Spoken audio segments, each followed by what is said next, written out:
तो क्वेश्चन हम लोगों से कह रहा है which term of the AP 121, 117, 113 and so on is the first negative term.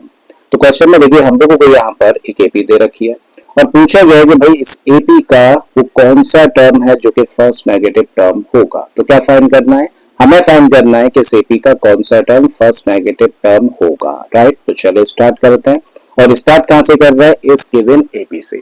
तो जब हम लोग इस एपी को ऑब्जर्व करें तो भाई यहाँ से हम लोग क्या कह सकते हैं, भाई यहाँ से हम लोग फर्स्ट टर्म निकाल सकते हैं और कॉमन डिफरेंस निकाल सकते हैं। चलिए निकाल देते हैं। तो भाई फर्स्ट टर्म कहने का मतलब ए, तो ए कितना है, तो आप कहेंगे ए है 121।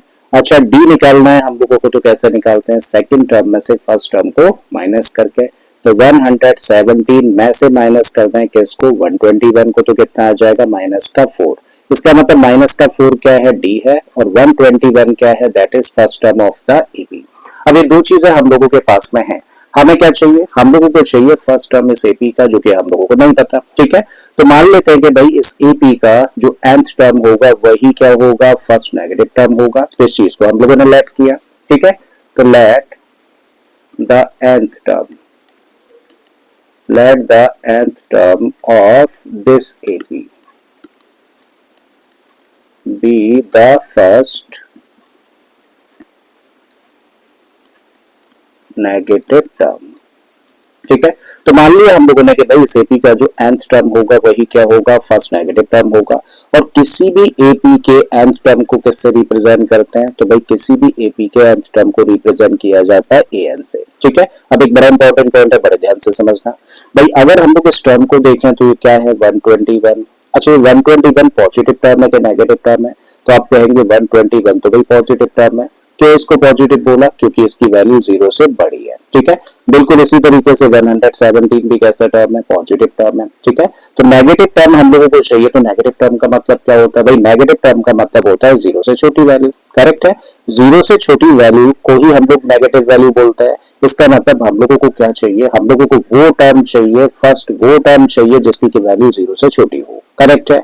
तो 0 से छोटी वैल्यू हम लोगों को चाहिए, तो इसका मतलब जो an की वैल्यू होगी, an कहने का मतलब क्या है कि जो nth टर्म होगा उसकी जो वैल्यू होगी वो 0 से छोटी होगी। तो nth टर्म 0 से छोटा होगा, इस बात को हम लोग ऐसे लिख सकते हैं, करेक्ट है, क्योंकि nth टर्म क्या है, फर्स्ट नेगेटिव टर्म है, देयरफॉर an की वैल्यू 0 से छोटी होगी। अब जरा बताओ an का एक्सपेंशन क्या होता है, भाई an का एक्सपेंशन कहने का मतलब फॉर्मूला, an निकालने का फॉर्मूला होता है a plus n minus 1 into D. So this must be smaller than 0। अब a की वैल्यू जानते हैं, d की वैल्यू जानते हैं, भाई पुट कर देते हैं। तो a की जगह पर हम लोगों ने रखा क्या 121, m हम लोगों को चाहिए तो इसको एज इट इज लेकर चलिए, और d की वैल्यू कितनी है, d की वैल्यू है माइनस का 4। So this must be smaller than 0। Further करते हैं इसको सिंपलीफाई, तो हम लोगों ने 121 तो एज इट इज रखा, माइनस 4 का मल्टीप्लाई n में करेंगे तो माइनस का 4n बन जाएगा, माइनस 4 का मल्टीप्लाई माइनस 1 में करेंगे तो प्लस का 1, and this is smaller than 0। अब देखो 121 और 1 को कर दो प्लस, दोनों को प्लस करोगे तो आप कहेंगे क्या मिलेगा 125 माइनस का 4n। ये छोटा होना चाहिए भाई किससे, 0 से, ठीक है। अब एक बड़ा इंपॉर्टेंट पॉइंट है, बड़े ध्यान से समझना। भाई हम लोगों को किसकी वैल्यू निकालनी है, हम लोगों को तो n की वैल्यू निकालनी है जो कि इस टर्म में। इसका मतलब अगर n की वैल्यू निकालनी है और n इस टर्म में है, तो भाई सब इस टर्म को खत्म करना होगा। इसको खत्म करना है तो कैसा टर्म है, पॉजिटिव है, यानी कि 125 प्लस का है। तो प्लस का 125 खत्म कब होगा, जब माइनस का 125 इसके साथ में हो, ठीक है। तो हम लोग क्या कर रहे हैं, इस इनइक्वालिटी की दोनों साइड्स में से माइनस कर रहे हैं कि इसको 125 को, क्यों, जिससे कि ये वाला टर्म खत्म हो जाए, समझ आ रहा है, ठीक है। तो चलिए कर देते हैं। इस साइड को हम लोगों ने एज इट इज रखा, यानी कि 125 minus 4n as it is, और अब इसमें से हम लोग माइनस कर रहे हैं किसको, 125 को।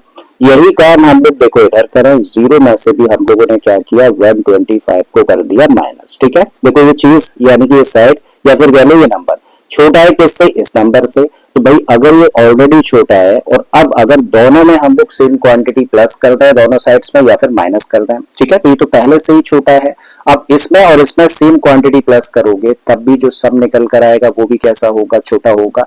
या फिर माइनस कर दें तो जो दोनों साइड्स में रिमाइंडर्स निकल के आएंगे वो इनइक्वालिटी पर फर्क नहीं डालेंगे, करेक्ट है। अब देखो 125 से 125 हो गया कैंसिल, तो यहाँ से मिलता है क्या, यहाँ से मिलता है माइनस का 4, एन छोटा होना चाहिए किससे, 0 माइनस 125 का मतलब हुआ माइनस का 125। अब फिर से बड़ा इंपॉर्टेंट पॉइंट है, मान लीजिए दो नंबर्स को कंपेयर करने के लिए कहता हूँ, पहला 10 और दूसरा 5, जरा बताओ दोनों में से कौन सा बड़ा है, तो आप कहेंगे 10 बड़ा है किससे, 5 से। लेकिन अगर हम लोग माइनस का मल्टीप्लाई इन दोनों नंबर्स के साथ में कर दें, तो जब माइनस का मल्टीप्लाई इसके साथ में होगा तो नंबर बन जाएगा माइनस का 10, जबकि ये नंबर बनेगा माइनस का 5। अब जरा बताओ कौन सा नंबर बड़ा है, तो आप कहेंगे यस माइनस 5 बड़ा है। क्यों, क्योंकि माइनस 5 नंबर लाइन पर माइनस 10 के राइट हैंड साइड में आता है, तो इसका मतलब माइनस 5 अब बड़ा हो गया। तो एक चीज हम लोगों को समझ आई, क्या समझ आया कि भाई अगर कोई भी दो नंबर्स हैं, अगर उन दो नंबर्स में से एक छोटा है और एक बड़ा है, तो भाई माइनस का मल्टीप्लाई जैसे ही हम लोग कर देंगे ना, तो माइनस का मल्टीप्लाई करने से क्या होता है, माइनस का मल्टीप्लाई करने से जो इनइक्वालिटी साइन होता है वो रिवर्स हो जाता है। ठीक है, जो नंबर बड़ा था वो छोटा हो जाता है, जो छोटा था वो बड़ा हो जाता है। तो यही चीज देखो हम लोग यहाँ पे करने जा रहे हैं। हम लोगों को माइनस साइन हटाना है, तो क्या किया हम लोगों ने, -1 से दोनों साइड्स में कर दिया मल्टीप्लाई। जब इसको -1 से मल्टीप्लाई करोगे तो बन जाएगा प्लस का 4n, इसको करोगे तो बन जाएगा प्लस का 125, और माइनस से मल्टीप्लाई किया तो ये जो इनइक्वालिटीज आने भैया ये चेंज हो जाएगा, और इसको आप रेसिप्रोकेट में रिवर्स कर दोगे और इस तरीके से लिखोगे, मतलब 4n की वैल्यू ज्यादा है किससे, 125 से। अच्छा फाइनली तो हम लोगों को n की वैल्यू चाहिए है ना, तो n की वैल्यू चाहिए तो उसके लिए भाई सभी 4 हटना चाहिए। हटेगा कब, जब 4 से डिवाइड किया जाए। तो दोनों साइड्स को अब हम लोग 4 से डिवाइड कर रहे हैं। जब इस साइड को 4 से डिवाइड करेंगे तो आप चाहे तो भाई इसको ऐसे भी लिख सकते हो, 4 से इसको डिवाइड करेंगे तो आप इसको इस तरीके से रिप्रेजेंट कर दो। ठीक है, एंड जो इनइक्वालिटी साइन है एज इट इज हम लोगों ने लगा दिया। 4 से 4 कैंसिल हुआ तो n की वैल्यू ज्यादा होगी किससे, 125/4 से। अब 125/4 को मिक्स फ्रैक्शन में चेंज करूं तो इसके लिए आपको डिवाइड करना पड़ेगा। तो 125/4 का मतलब हुआ 4 3 जा 12, कुछ नहीं बचा, ऊपर से 5 आ गया, देन 4 1 जा 4, तब 1 बचता है। इसका मतलब इसकी जगह पे क्या लिख सकते हैं मिक्स फ्रैक्शन में, 31 होल 1/4। अब बड़ा इंपॉर्टेंट पॉइंट है, ध्यान से समझना भाई, n की जो वैल्यू है no doubt that is not 31। 31 के साथ में 1/4 लगाए तो इसका मतलब ये इससे ज्यादा है, 31 से ज्यादा है।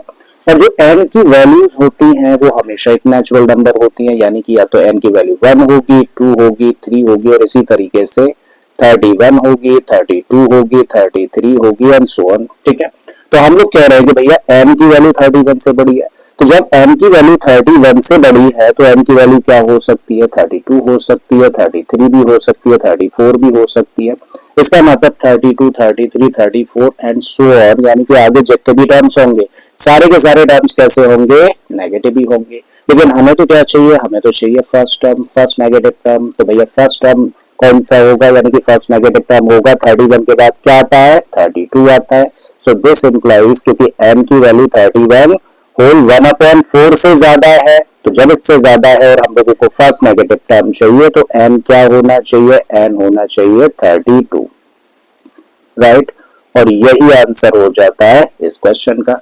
मतलब इस EP का जो फर्स्ट नेगेटिव टर्म होगा वो क्या होगा, वो होगा 32nd टर्म। आई थिंक समझ आ गया, समझ आ गया। तो अब बढ़ते हैं भाई नेक्स्ट क्वेश्चन की तरफ।